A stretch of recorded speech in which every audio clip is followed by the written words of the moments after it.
তোর হাতে জন্ম থেকে এই ক্ষণ পর্যন্ত কোনো মাতৃবিয়োগ নেই। না,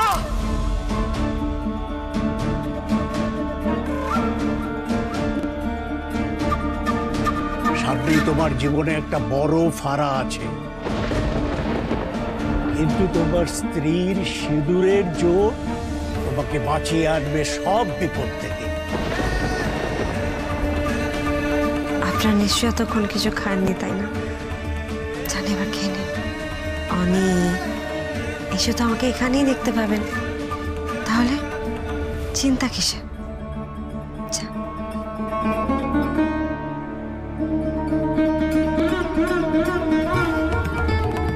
সরি টু সে, বাট আমরা আপনার ওয়াইফ আর মেয়েকে বাঁচাতে পারিনি।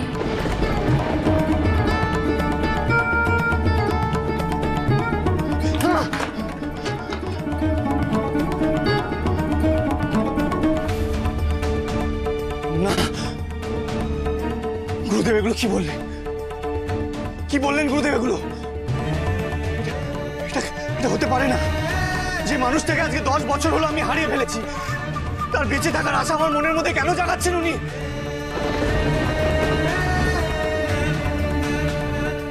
মানে কি এটা সত্যি? এটা সত্যি হতে পারে? আরোহী আজও বেঁচে আছে, কিন্তু কিন্তু এটা কি করে সত্যি হতে পারে? অংশুর হাতে কি মাতৃবিয়োগ সত্যি লেখা নেই?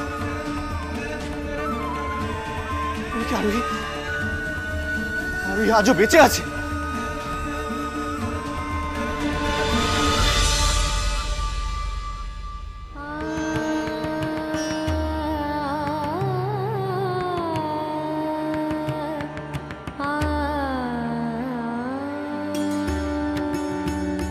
শুধু তাই নয়, এই মুহূর্তে এই মেয়ের হাতে ওর স্বামীর একটা বড় ফাড়াও লেখা আছে। জ্যোতিষী কেন বললেন যে আমার স্বামীর ক্ষতি হতে পারে? মল্লারের কি ক্ষতি হবে? তাছাড়া মল্লার তো সবসময় হাসপাতালে থাকে, কাজের মধ্যে ব্যস্ত থাকে। আমি যে ওর খোঁজ নেবো সেটাও তো পারি না, ও তো ফোনও ধরে না অনেক সময়। আমি তোর সাথে সবসময় থাকতেও পারবো না। না না, জ্যোতিষী যখন বলেছেন আমি আমার স্বামীর প্রাণ বাঁচাতে পারি, তাহলে নিয়ম আমি নিষ্ঠা করে পালন করব। আমি চাই না আমার জন্য কারোর ক্ষতি হয়ে যাক। কাল থেকে শীতের সিঁদুর রক্ষা করার দায়িত্ব আমি মন দিয়ে পালন করব।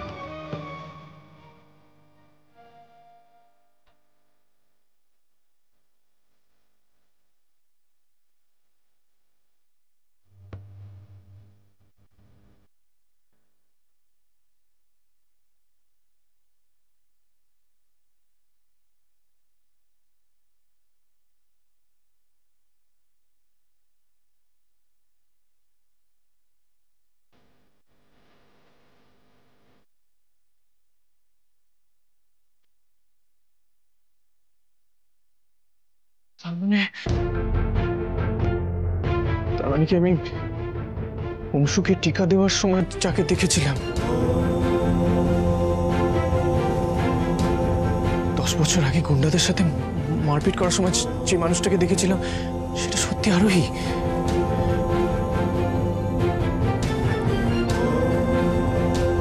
বড় কাছারি যাওয়ার সময় আমি যাকে দেখেছিলাম সেটা সত্যি আরোহী?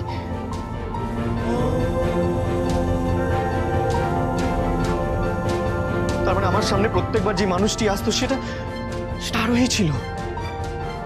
আমি ভুল দেখিনি। তার মানে উনি বেঁচে আছেন। তার মানে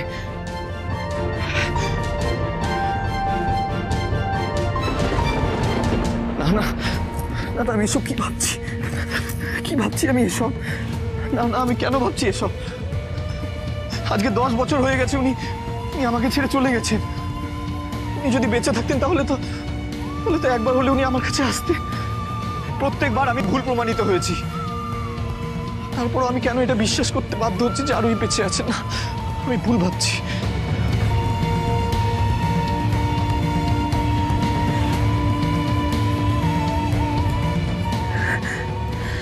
আমাকে একবার শিওর হতেই হবে।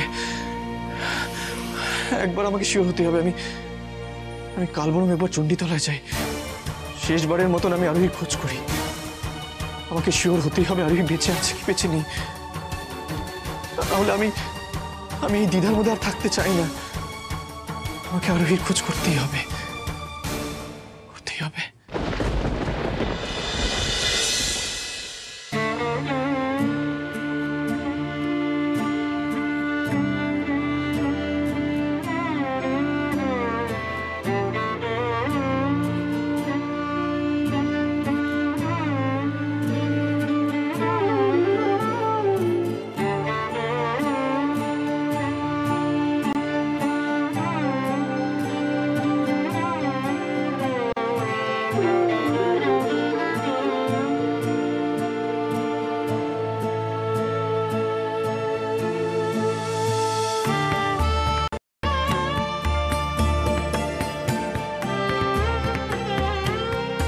ঠাকুর, তুমি আমার শক্তি দাও, আমার পাশে থাকো ঠাকুর, যাতে আমি আমার পরিবারকে সমস্ত বিপদ থেকে রক্ষা করতে পারি।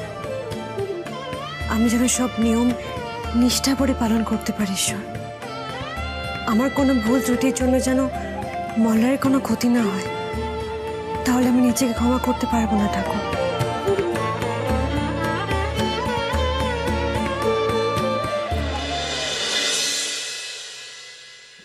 আমি জানি ইতিহাস, জ্যোতিষকে হাত দেখানোর পর থেকে তুমি একটু ঘাবড়ে আছো। আমিও যে এক মুহূর্তের জন্য ভয় পাইনি তা নয়, কিন্তু উনি যখন বললেন মল্লারকে বিপদের হাত থেকে তুমি রক্ষা করতে পারো, তখন কিন্তু আমি দুশ্চিন্তা মুক্ত হয়েছি। কেন জানো? কারণ আমি জানি আমার সংসারে এই লক্ষ্মী থাকতে আমার মল্লারের, আরাধ্যার, আমার গোটা পরিবারের কোনো ক্ষতি হতে পারে না। আমি জানি মা। ঠিক 6 মাস পরে তোমাদের অ্যানিভার্সারির দিনটাতেই আমি তোমার আর মল্লারের বিয়ে দিয়ে তোমাদের সব দূরত্ব মিটিয়ে দেব। ঘরের লক্ষ্মীকে কিছুতেই ঘর ছাড়া হতে দেব না।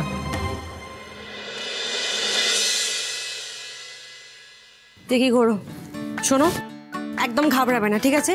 যা জানো, যেটুকু জানো, কনফিডেন্টলি স্মার্টলি উত্তর দেবে, ঠিক আছে? আর একদম কিন্তু পাকামি করবে না, আমি যেন না দেখি তুমি কোনো পাকামি করছো। ইয়েস সোনামা, আর কোনো অবান্তর কথাও তুমি বলবে না। তুমি চুপচাপ যাবে, আর যেভাবে তুমি দেখছো তোমার মা প্যানিক করছে, একদম সেইভাবে প্যানিক করবে না, বুঝেছো? মা তো শুধু প্যানিকই করে। তা নয় তো কি, পরীক্ষা ওর, স্কুলে যাবে ও, ইন্টারভিউ দেবে ও, প্যানিক করছো তুমি, কোনো মানে হয়? তুমি জানো না আমার সোনামা কতটা ব্রাইট? সেটাই তো বাবাই।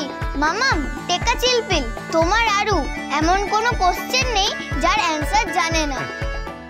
এই যে তোর মেয়ের ওভার কনফিডেন্স, এই ওভার কনফিডেন্স ওকে একদিন ডোবাবে। সারাক্ষণ মেয়েটাকে দেখে যেমন আশকারা দিয়ে যাচ্ছে, বাদর তৈরি করছে একেবারে। আরে এটা আশকারা তো নয় বৌদিমণি, এটাকে বলে বুশ আপ করা। কুকু, বুস্ট আপ। আরে ওটাই। আর শোনো বৌদিমণি, তুমি না তো ওয়ারি করো না, আজ নতুন স্কুলে আরুর অ্যাডমিশন হবেই হবে। আরে সেটার জন্য তিয়াসকে ব্রেকফাস্টটা খেয়ে বেরোতে হবেই হবে, আর 10 মিনিটের মধ্যে বেরোবো। কুকু যাও, গিয়ে নিয়ে এসো ব্রেকফাস্ট। এই না, আমি এখন খাবো না, তোমার চা খাওয়া হলে বেরোবো, চলো, দেরি হয়ে যাবে। মানে খাবে না কেন? না খাবো না, আরে সে অনেক কথা, তুমি তাড়াতাড়ি চাটা শেষ করো না, দেরি হয়ে যাচ্ছে, বেরোতে হবে তো। তুই খেয়ে নে না, তুই তাড়াতাড়ি খেয়ে নে, ওর মতো ঠিক খেয়ে নেবে। না মা, বেরোবো যখন একসাথে, তখন একসাথে খেতে আপত্তিটা কোথায়? তিয়াস, এবার তুমি কিন্তু বাড়াবাড়ি টেনশন করছো। খালি পেটে থাকলে তো শরীর খারাপ করবে। তা না, আজকে আমার এই একটু উপোস আছে। উপোস? আবার পুজো, আবার উপোস? এই উপোস করে কিসের পুজো বলতে পারো? আরে শোন না, আমার কথাটা শোন। ওই শিব মন্দিরের ওখানে জ্যোতিষী আছেন না, ওনাকে আমি তিয়াসের হাতটা দেখিয়েছিলাম। উনি বললেন প্রতিদিন একটা ঘিয়ের প্রদীপ বাড়িতে জ্বালিয়ে রাখতে হবে, কিন্তু কিছুতেই সেটাকে নিভতে দেওয়া যাবে না। তারপর পূর্ণিমার দিন নির্জলা উপোস করে বট গাছের পাতায় স্বামীর নাম লিখে পুজো দিতে হবে। একদম না, কোনো দরকার নেই এসব করার। মল্লার, প্লিজ, আমি কিন্তু এটা করতে চাই। আরে কেন? এগুলো সব তো সুপারস্টিশন তিয়াস, এগুলো করে কি হবে? মল্লার প্লিজ, তুমি নাই মানতে পারো, কিন্তু আমি তো মানি। দেখো, আমার কাছে এইসব পুজো, এই নিয়মের এসবের গুরুত্ব আছে, আর আমি তো তোমার বিশ্বাসে আঘাত করছি না। তাই প্লিজ তুমি আমার বিশ্বাস নিয়ে কিছু বলো না। এসব হয়ে যাক, আরও স্কুল থেকে ফিরুক, আমি সন্ধ্যাবেলা একেবারে পুজো করে ঠিক খেয়ে নেব।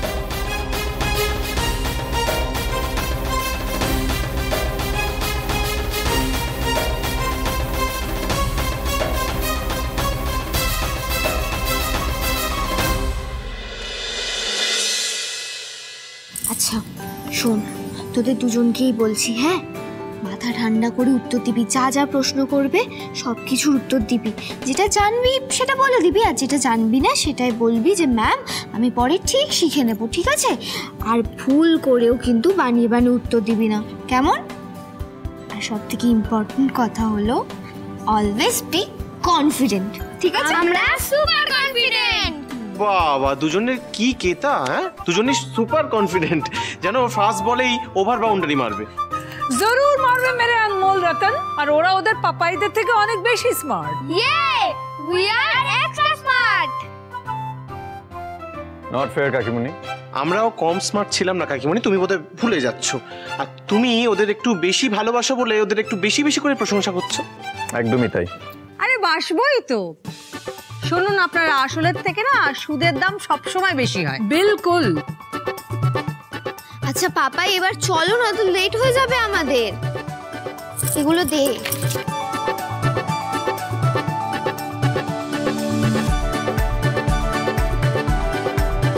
রমিত শোন, বলছি তুই ওদের ইন্টারভিউ হয়ে গেলে সোজা ওদেরকে নিয়ে বাড়ি ফিরে আসিস।